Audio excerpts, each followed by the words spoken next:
जय हिंद दोस्तों।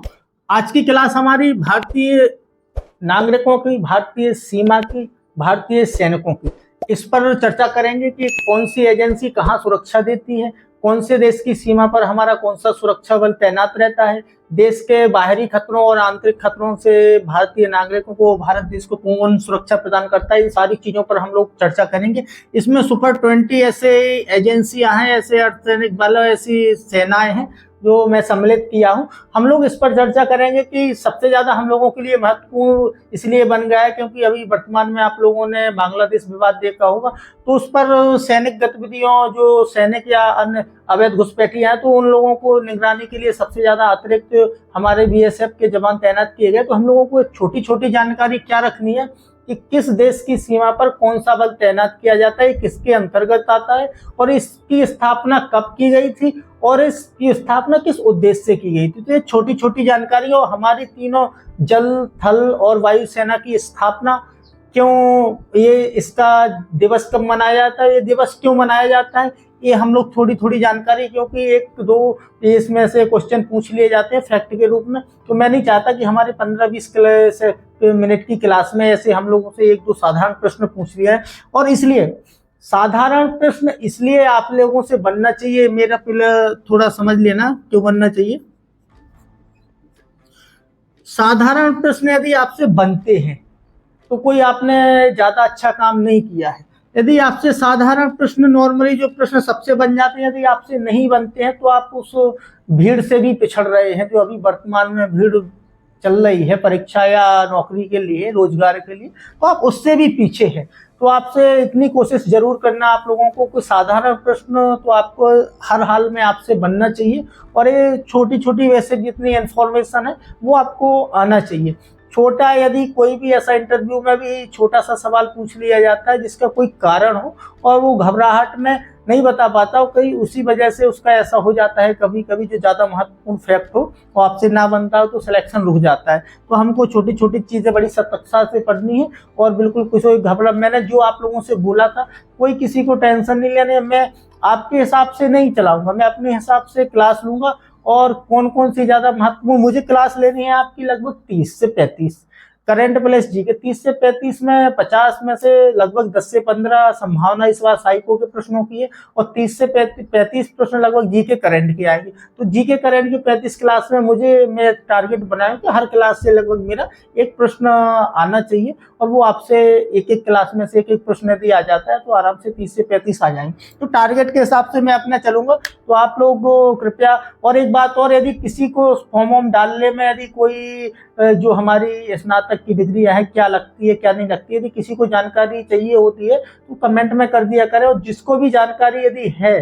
किसी भी हमारे जो भी मुझे फॉलो करता है साथी, तो वो उसको जरूर उपलब्ध करवा दिया करो कि इसका ये डिमांड है और ऐसा ऐसा है। तो हम लोग सीधे मुद्दे पर आते हैं। पहले हम लोग सीधे आएंगे हमारी भारतीय इंडियन आर्मी पर, भारतीय सीधी इंडियन आर्मी पर आ जाएंगे हम लोग, भारतीय सेना पर।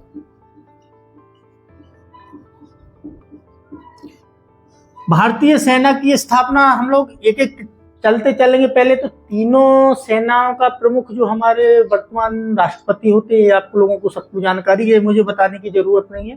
श्रीमती द्रौपदी मुर्मू जी है वर्तमान राष्ट्रपति। तो तीनों सेनाओं के अध्यक्ष होते हैं, और जो अर्धसैनिक बल है उसका प्रमुख हमारे गृह मंत्री जी होते हैं। तो ये हमारी भारतीय सेना की 1 अप्रैल 1895 को स्थापना होती है। लेकिन अब आप लोगों ने अधिकतर सुना होगा कि 15 जनवरी को भारतीय सेना दिवस मनाया जाता है। अब इसका क्या कारण है 15 जनवरी के, जब स्थापना 1 अप्रैल को होती है तो 1 अप्रैल को मनाया जाना चाहिए। और ये इंटरव्यू में कई बार सवाल पूछा जाता है, और इंटरव्यू के साथ साथ रिटन पेपर में भी पूछ लिया जाता है। तो इसका कारण थोड़ा जान लेना।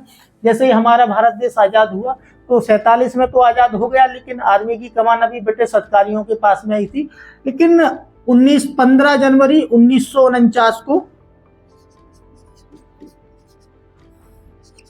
हमारे भारत देश के KM करियप्पा साहब थे, जो उनने पहले नौसेना प्रमुख, भारतीय सेना प्रमुख के रूप में कमान संभाली थी। तो उनके सम्मान में और भारतीय सेना के शौर्य बलिदान के रूप में 15 जनवरी को मनाया जाता है। तो इसको आपको याद रख लेना है कि के.एम. करियप्पा जी की स्मृति में 15 जनवरी को भारतीय सेना दिवस मनाया जाता है और 1 अप्रैल 1892 में इसकी स्थापना होती है। वर्तमान में इसके उपेंद्र द्विवेदी साहब, फील्ड मार्शल उपेंद्र द्विवेदी साहब इसके अभी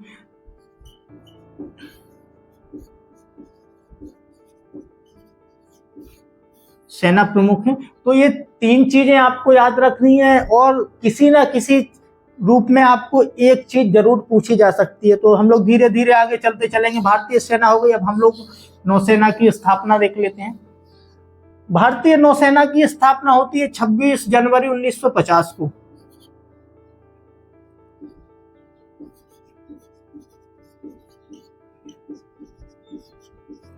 लेकिन आपने 4 दिसंबर 1971 की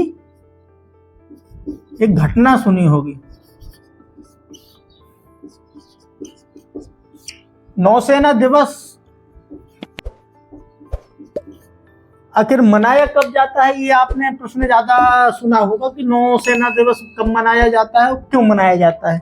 तो 4 दिसंबर की घटना थी और 4 दिसंबर में हमारे एक नौसेना, भारतीय नौसेना द्वारा वो कराची, पाकिस्तान के कराची बंदरगाह पर 1971 का आपको पता होगा कि भारत पाकिस्तान का युद्ध हुआ था। तो कराची बंदरगाह पर ऑपरेशन ट्राइडेंट,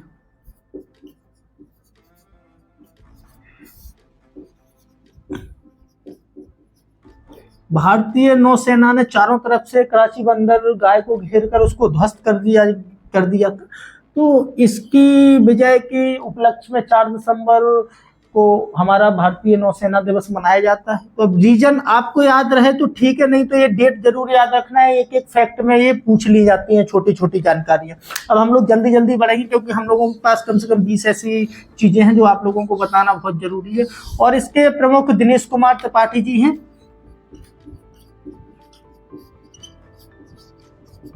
दिनेश कुमार त्रिपाठी जी हैं। तो एडमिरल दिनेश कुमार त्रिपाठी नौसेना प्रमुख है। आप लोगों को एक पेज में ये सारी इंफॉर्मेशन याद रखनी है, मतलब लिख लेना है। तो कभी भी आपको रिवीजन में फिर ज्यादा समस्याएं नहीं होगी, सीधा पेज पलटा, एक पेज में सारी और सारे हमारे जितने भी सुरक्षा बल हैं उनकी सारी जानकारियां आपके सामने आ जाया करेंगी। और एक कारण जरूर, जो क्यों मनाया जाता है, ये कारण आपसे इंटरव्यू में पूछा जाता है, ये बिल्कुल याद रख लेना है। तो कारणों को आपको बिल्कुल अब हमारे आ जाते हैं वायुसेना। वायुसेना की हमारी 8 अगस्त 1932 में स्थापना होती है। इसका कोई रीजन नहीं है कि 8 अगस्त, तो 8 ही अगस्त को ही मनाया जाता है। तो 8 अगस्त, 4 दिसंबर और 15 जनवरी ये हमारी तीनों सेनाओं का।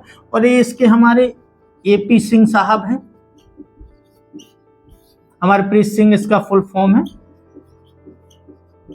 जैसे ही कोई भी हमारे सेना प्रमुख बदलते हैं तो उनका आप लोग नाम कट करके थोड़ा स्पेस रखना है 1-2 लाइनों का और दूसरा चढ़ा दिया करें। बाकी और कोई ऐसी जानकारी है इसकी बदलनी नहीं है। अब आ जाते हैं हम लोग कि हमारे भारतीय जितने भी भारत की हमारी सीमाएं अब विदेशी या अन्य देशों से लगती हैं, उनकी निगरानी कौन करता है। उसके पहले हमारी आंतरिक सुरक्षा की किसकी जवाबदेही रहती है और कौन कौन। तो सबसे पहले हम लोग एक एक नाम करते हुए लिखते चलेंगे। ATS, IB इंटेलिजेंस ब्यूरो, इसका नाम था सेंट्रल इंफॉर्मेशन ब्यूरो, लेकिन 1920 में इसका इंफॉर्मेशन ब्यूरो नाम रख दिया गया। NI रॉ, आपने रॉ का बहुत नाम सुना होगा जितने भी यदि आर्मी से ज्यादा इनका लगाव हो और जो आर्मी में आना चाहते हो तो आपने रॉ का नाम सुना होगा। NIA, CBI, CBC। 1, 2, 3, 4, 5, 6 इन चीजों को हम लोग एक साथ समझेंगे कि आखिर इनका कार्य क्या है हमारी भारतीय सुरक्षा में। तो ATS का एंटी टेररिस्ट स्क्वाड, इसकी 1990 में स्थापना होती है। एक सेकंड। और आफ्ताब A अहमद खान, ये मुंबई पुलिस के वरिष्ठ पुलिस अधीक्षक थे। इनके द्वारा ATS की स्थापना, वर्तमान में ATS का कार्य आप लोगों को पता होगा कि आतंकवाद विरोध, आतंकवाद से जो गतिविधियां संलिप्त है या आतंकवाद की जो जहां अभी आप लोगों ने जगह जगह देश के देखे होंगे कि पकड़े जा रहे हैं शक के आधार पर या आरोप के आधार पर या आतंकवादी, तो इसी हमारे कार्यदल का कार्य रहता है एटीएस का, जो हमारी ऐसी सारी कार्रवाई करती है देश में। तो 1990 में एटीएस, क्योंकि जगह जगह और कई राज्यों में अलग से एटीएस की स्थापना की गई है एंटी टेररिस्ट स्क्वाड के लिए। अब आ गए हैं इंफॉर्मेशन ब्यूरो, इसकी हमारी स्थापना होती है 1887 में, लेकिन आईबी नाम पहले सेंट्रल सूचना विभाग था इसका नाम, लेकिन अब वर्तमान में 1920 में कर दिया गया था आईबी इंटेलिजेंस ब्यूरो। इसका हमारे यहाँ पे काम केवल यही है कि बाहरी तथा आंतरिक आतंकवाद विरोधी देश की शांति, इसकी सूचनाओं पर, इस पर इनकी सारी जानकारियों पर निगरानी करना और कार्रवाई करना। अब आ जाते हैं हमारे रोका हमारे देश के बाहरी देशों में आतंकवाद विरोधी या भारतीय सुरक्षा विरोधी गतिविधियों पर निगरानी रखना और इसकी जानकारी एकत्रित करना। तो रॉ की हमारी जो 1961 में इसकी स्थापना होती है, इसका मुख्य कार्य देश के बाहर जो भी गतिविधियां भारत की सुरक्षा या आंतरिक सुरक्षा से लेकर या आतंकवादी गतिविधियों पर निगरानी रखना। और आपने अभी अजीत डोभाल साहब का नाम कई बार सुना होगा कि ये रॉ चीफ रहे हैं और भारत की आंतरिक सुरक्षा और बाहरी खतरों से हमारे भारत देश की खतरों से रक्षा करना और साथ ही प्लानिंग तैयार करना, इनका बहुत बड़ा रोल रहता है। एनआईए आपने 2008 में स्थापना होती है, 26/11 जो हमारा हमला हुआ था मुंबई का, इसको देखते हुए एनआईए की स्थापना हुई। सीबीआई की स्थापना आप लोगों को पता है कि 1 अप्रैल 1963 को होती है और ये आपराधिक साथ में आंतरिक अशांति, आंतरिक सुरक्षा संबंधित आरोपों पर जांच करती है। एक है हमारा सीवीसी, ये सारी सेंट्रल जितनी भी एजेंसियां है, सारे अधिकारियों पर भ्रष्टाचार निरोधक केंद्रीय सतर्कता आयोग होता है, नजर रखता है। तो ये भ्रष्टाचार निरोधक के रूप में कार्य करता है केंद्रीय सतर्कता आयोग। इसकी स्थापना हमारी होती है 1964 में। तो ये आप लोगों को याद रखना है। मैं क्रम बाई क्रम बता रहा हूँ कि किसकी कब हुई थी, तो इसको आप लोगों को देखते चलना है, बिल्कुल पैनिक लेना नहीं है, केवल हल्की हल्की जानकारी रख लेनी है कि आखिर एनआईए का काम क्या है। एनआईए हमारे जो भी आतंकवादी गतिविधियों में संलिप्तता पाई जाती है उन सारी चीजों आरोपों की जांच करते हैं। सीबीआई का कार्य क्या है ये आपको रख लेना है कि देश में जो भी अशांति संबंधित तो एक साधारण अपराधों की भी ये हमारे जांच करता है CBI.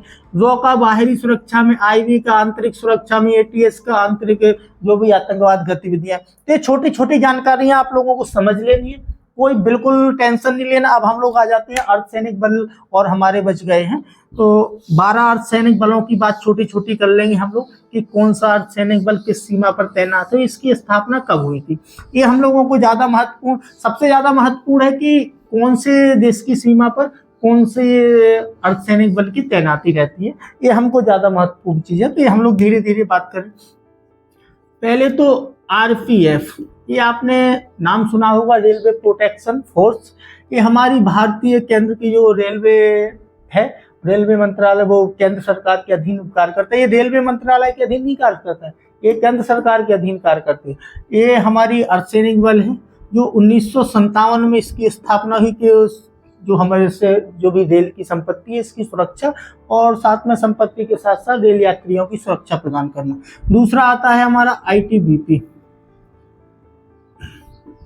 Indo Tibet border police. ITBP का मुख्यतः का पहले इसकी हमारी स्थापना होती है 24 अक्टूबर 1962, जब चाइना से युद्ध होता है उसके बाद आईटीबीपी की स्थापना की जाती है, जो हमारे भारतीय और तिब्बत सीमा पर इसको निगरानी के लिए और सुरक्षा, सीमा की सुरक्षा के लिए लगाया जाता है। अब हमारी एसएसबी, सीमा सुरक्षा बल, इसकी 1963 में स्थापना होती है। हमारा सीमा सुरक्षा बल नेपाल और भूटान की सीमाओं पर सीमा सुरक्षा प्रदान करता है। एक होती है हमारी CISF, central industrial security force, ये हमारा केंद्रीय औद्योगिक सुरक्षा बल है। ये 1969 में इसकी स्थापना होती है। ये चर्चाओं में अभी वर्तमान में रहा कि इसमें एक महिला स्थायी कमीशन दे दिया गया है इसको, और जितनी भी हमारी फोर्सेस हैं, सुरक्षा फोर्सेस, इसमें महिलाओं के स्थायी कमीशन के लिए, महिलाओं के इसमें अवसर के लिए कि महिलाओं को आना चाहिए नहीं आना चाहिए, और सुरक्षा के लिए महिलाओं कर्मयोग, ऐसे कई हम लोग तार्किक प्रश्नों पर बात करेंगे, लेकिन वो किसी हम लोग साइको की क्लास में करेंगे। अभी तो हम लोगों को केवल इतना जानना है, ये हमारे वीआईपी की सुरक्षाओं में रहती है, कई प्रतिष्ठानों की सुरक्षा करती है, कई हमारे केंद्र के उपक्रम है उन पर सुरक्षा प्रदान करती है, हवाई अड्डों पर इन सब कार्य रहता है सीआईएसएफ का। अब आते हैं हम लोग बीएसएफ। पहले इसकी बीएसएफ की हमारी 1 दिसंबर 1965 को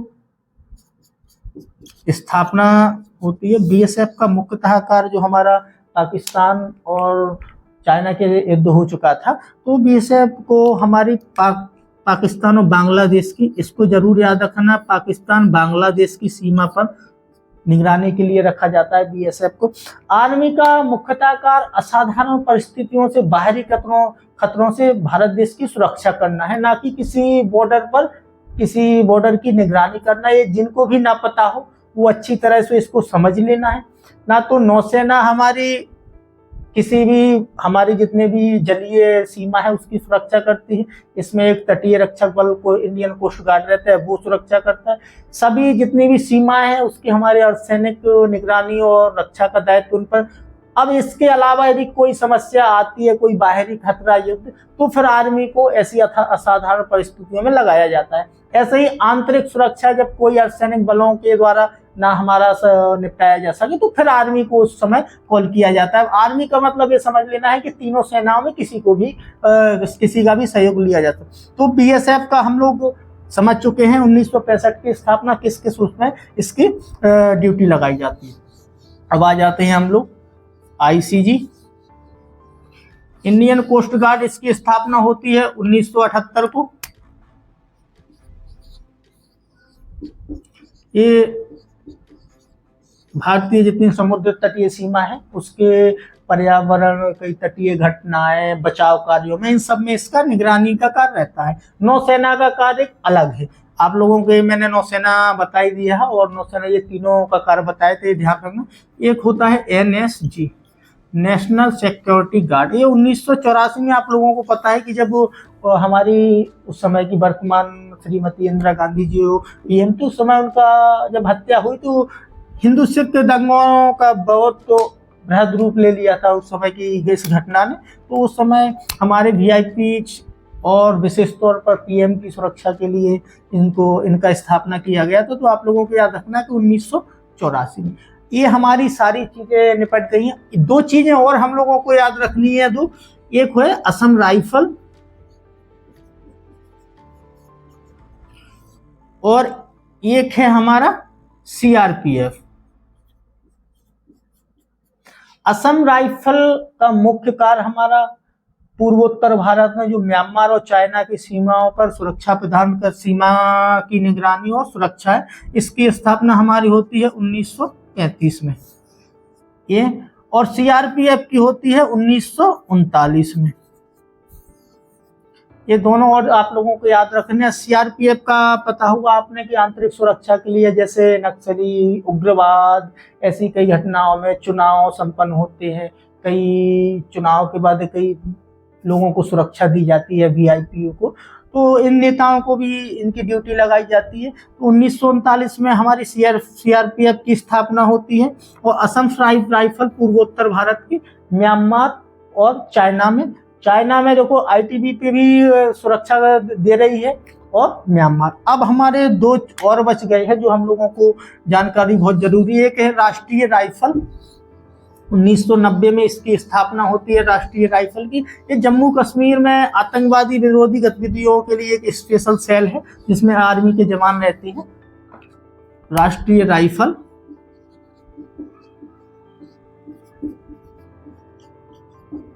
1990। और एक हमारा है पुलिस अनुसंधान केंद्र,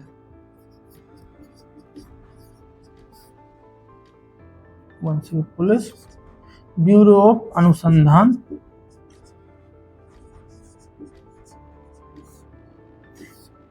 एक सेकंड में थोड़ा क्लियर लिख दूंगा नहीं यार। इसकी अब स्थापना